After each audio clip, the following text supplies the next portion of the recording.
Hello, my name is Sarah, and I am 34 years old. I never imagined my life would turn out the way it did. It all started with the house my father left me after he passed away. It was a beautiful house on a hill, one that I had always dreamed of living in. My husband, Mark, and I had big plans to start a family there, and I thought everything would be perfect. But there was one problem: my mother-in-law, Linda. Linda had always been a strong-willed woman, and she never seemed to approve of me. She always found a way to get what she wanted, and she wanted my house. It was clear to me, even before my father's death, that she had her eyes on it. She would often drop hints about how she'd love to live in such a place, and it made me uncomfortable. But I never thought she would go this far. One afternoon, Mark and I went to visit the house to make some plans for future renovations. Linda was there, as usual, trying to give Herb helpful suggestions. She was smiling, but I could tell something was off. Her eyes seemed colder, as if she had already made up her mind about something. Suddenly, without warning, Linda pushed me. I wasn't prepared for it. One minute, I was standing on the edge of the hill looking at the view, and the next thing I knew, I was falling. I hit the ground hard, and everything went black. I don't know how long I was unconscious, but when I woke up, I was lying on the grass, my head pounding. I could see the house in the distance, but everything felt so distant, almost unreal. Somehow, I managed to get up. My legs were shaky, and I was dizzy, but I knew I had to get out of there. Linda had pushed me, and I wasn't going to let her win. I slowly made my way to the road and found a way to call for help. I couldn't believe what had just happened. My own mother-in-law tried to kill me for a house. When I got home, Mark was there, waiting for me. But when I told him what had happened, he didn't seem to react the way I expected. Instead, he seemed upset. Linda had already reached him.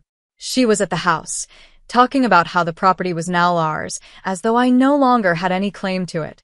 She told Mark that this was the only way they could save their future. She made it sound like I had just given up the house without a fight.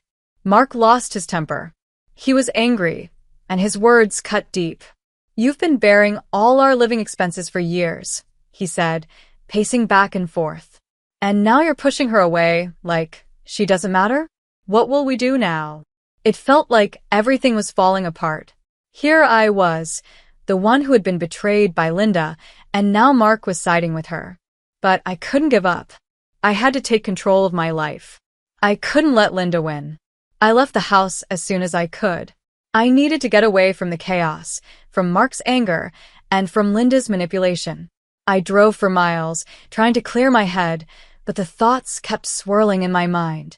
I couldn't believe what had just happened. How could my own mother-in-law betray me like that? And why was Mark so easily swayed by her?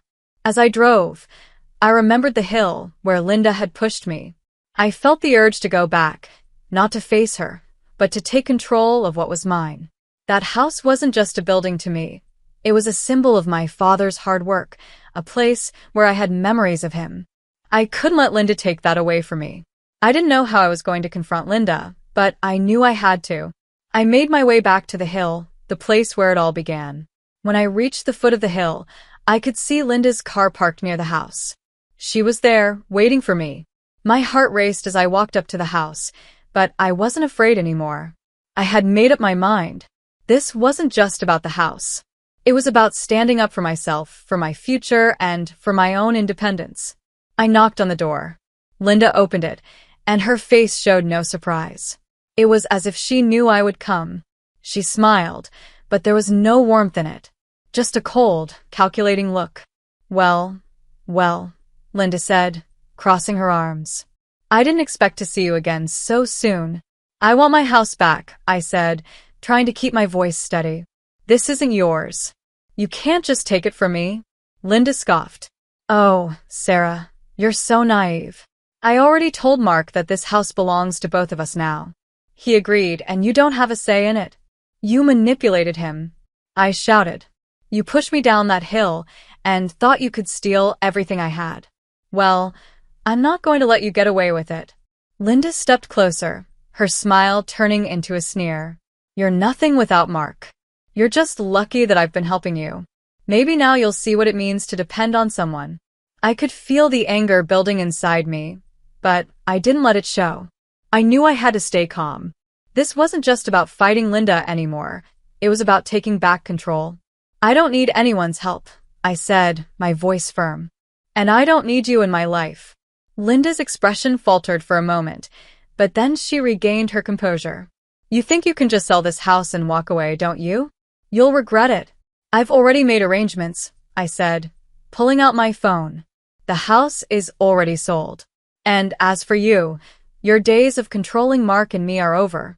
Linda's face turned pale, and for the first time, I saw fear in her eyes. You didn't.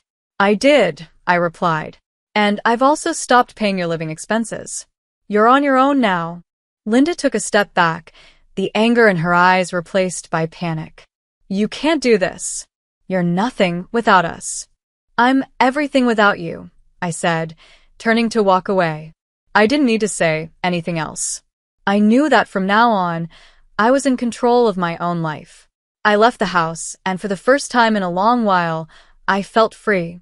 It wasn't long before Linda came crawling back. I had only been gone for a few days when I received a call from my old number. I wasn't surprised to see her name flash across the screen. At first, I debated whether or not to answer. But then, a part of me wanted to hear what she had to say. I knew I had made the right choice, but I couldn't help feeling a small sense of curiosity. I picked up the phone. Hello, Sarah, please. Linda's voice trembled on the other end. I was wrong. I made a huge mistake. I need you to forgive me. The words felt strange coming from her, as if they didn't belong. The woman who had pushed me down a hill and tried to take everything from me was now begging for my forgiveness? I wasn't sure if I should feel sorry for her or if I should feel angry all over again. What do you want, Linda? I asked, trying to stay calm. I didn't want to get sucked into another one of her manipulative games. I was foolish, she said, her voice now softer. I thought I could control everything, but I see now that I can't. Please, Sarah, I'm begging you. I need your help. I'm lost without you. I could hear the desperation in her voice, but I wasn't moved by it. I had seen enough of her true colors to know that she wasn't truly sorry. She was just desperate to keep her power over me. I had already taken away everything she thought she controlled, and now she was trying to win me back with empty words. You pushed me down a hill, Linda, I reminded her, my voice steady. You tried to steal what was mine. And now you want forgiveness just because things aren't going your way? I can't help you. I've moved on. There was silence on the other end. I could imagine her fuming, but I didn't care. She deserved every bit of the mess she had created for herself. I know I've hurt you, she finally said. But please, I can't live like this anymore. I'm begging you. Please come back. Let's fix this together. I shook my head, even though she couldn't see me. It's too late for that, Linda. You had your chance. Now you're going to have to face the consequences of your actions. The phone call ended, and I felt a sense of finality. I had done what needed to be done. I had taken control of my life and freed myself from the toxic hold Linda had on me. But a part of me still wondered, would she ever truly change, or would she always be the manipulative person I knew her to be? The days after my confrontation with Linda were peaceful, but I knew I couldn't stay in the same town. The memories of what had happened, the betrayal, and the manipulation weighed heavily on me. I needed a fresh start, somewhere far away from the people who had hurt me. I found a small, quiet city a few hours away. The moment I stepped off the bus, I felt a sense of relief. This place was different, calm, welcoming, and full of new possibilities. I rented a small apartment and started looking for work. It was time for me to rebuild, to make a life that was truly mine, free from the grip of my past. The first few weeks were tough, adjusting to a new city and starting over. But I was determined. I found a job at a local marketing firm, and though it wasn't glamorous, it gave me a sense of purpose. Slowly but surely, I began to feel like myself again. I made new friends, joined a few local clubs, and started to build the life I had always dreamed of. Mark, however, wasn't as quick to move on. He came to visit me one evening. His face was full of regret, and it was clear that he didn't know how to fix what had happened. We sat in my new apartment, awkwardly silent at first. Sarah, I never meant for things to go the way they did. He started, his voice low. I should have stood up for you, but I was weak. I let my mother control everything. I didn't respond immediately. Part of me still cared for him, but I also knew I couldn't go back to the way things were. His apology, though heartfelt, couldn't erase the fact that he had stood by his mother while she tried to ruin my life. I had learned that I needed to take care of myself. No one else would. I'm sorry too, Mark, I said finally, but I can't go back. I've moved on, and I need to focus on myself now. He didn't say anything for a long moment. Finally, he nodded, looking defeated. I understand. I just hope that one day you'll forgive me. I already have, I said softly. But forgiveness doesn't mean we can go back to what we had. We've both changed, and it's time to let go. With that, Mark left. It was hard to say goodbye, but I knew it was the right thing. I couldn't live in the past anymore. Months passed, and life in the new city felt more and more like home. The weight of everything that had happened began to lift, and I found myself growing stronger with each day. I focused on my work, on my own goals, and on building the life I had always wanted but never truly believed I could have. One day, I received an unexpected call from the dealer I had sold the house to. It had been a while since I'd heard from him, so I was surprised to see his name on my phone. Sarah, it's Ben, he said when I answered. I hope you're doing well. I wanted to let you know that the house is officially sold, and everything is in your name. The papers are all finalized. I felt a rush of relief wash over me. That house, the one my father had left me, was now gone from my life for good. No more worries about Linda. No more dealing with the constant pressure from my past. It was over. Thank you, Ben, I replied, feeling the weight lift from my shoulders. I really appreciate everything you've done. You're welcome, Sarah. I'm glad everything worked out for you, he said. Just remember, it's all yours now. Take care. The call ended, and I stood there for a moment, looking out of my apartment window at the busy street below. It was peaceful here. The city felt like a fresh start, a place where I could finally breathe and live without looking over my shoulder. The next few days were quiet, but they brought with them a sense of accomplishment. I had done it. I had walked away from the toxic relationships that had held me back for so long, and now I was free. But that wasn't all. I had a secret I hadn't told anyone yet. Over the past few months, I had met someone. His name was Jake, and he worked at the marketing firm with me. He was kind, genuine, and everything I had been looking for, someone who saw me for who I was, not for what I could give them.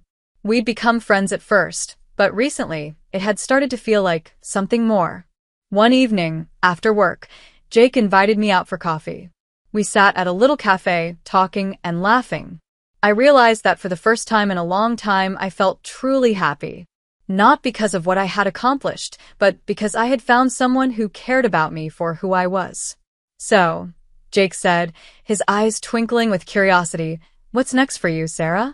Any big plans now that the house is behind you? I smiled, feeling a sense of peace. I think my big plan is just to keep moving forward. I've got a new job, new friends, and, well, a new life. I'm just going to enjoy it. Jake grinned. That sounds like the perfect plan. We spent the evening talking about everything and nothing, and I knew that this was the beginning of something special. For the first time in a long time, I wasn't worried about the past or the future. I was just enjoying the present, knowing that I had the strength to handle whatever came next.